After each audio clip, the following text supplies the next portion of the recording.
Monic. நான் இந்த நாடகத்தில் பிரபுவாக நடிக்கிறேன். என் பெயர் அனிக். நாடகத்தில் நான் முகமதாக நடிக்கிறேன்.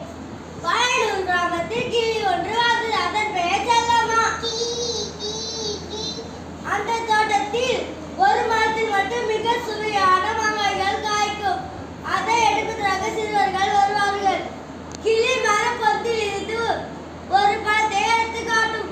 அந்த படம் உணர்த்து பழமையை சொன்னால் மரத்தில் இருந்து ஒரு மாங்காயை பறித்து போடும். அதற்காக நிறைய பேர் வந்தார்கள்.